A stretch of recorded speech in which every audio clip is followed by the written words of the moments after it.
We are D-4 until the highly anticipated 2018 Inter-Korean Summit Pyeongyang between South Korean President Moon Jae-in and North Korean leader Kim Jong-un. And our Blue House correspondent Hwang Hojun takes a look at the agenda of the summit and what we can expect out of this historic meeting. This year's first Inter-Korean Summit in April was a landmark in inter-Korean relations.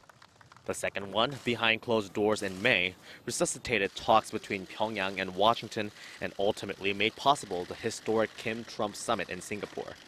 So for the third Inter-Korean Summit of 2018, what might be on the table?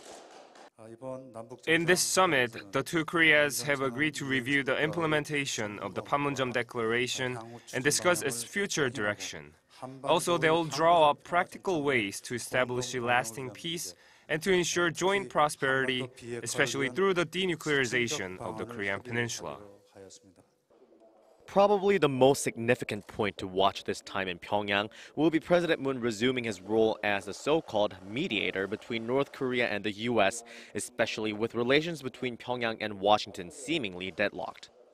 North Korea has demanded that in conjunction with its denuclearization efforts, the Korean War must be declared officially over. But the U.S. has insisted that North Korea first take practical steps, such as disclosing the status of its nuclear facilities and ballistic missiles. The tension led to President Trump canceling his Secretary of State Mike Pompeo's planned visit to Pyongyang last month. So the spotlight will be on whether President Moon is able to come up with a compromise for the two sides and break through the stalemate. Also on the agenda, of course, will be practical measures to continue improving relations between Seoul and Pyongyang. The two Koreas have already kept some of the promises they made in April, establishing a joint liaison office and holding dialogue and negotiations in various fields. Check. Jointly participating in international sporting events such as the 2018 Asian Games. Check. Holding reunions of separated families. Check.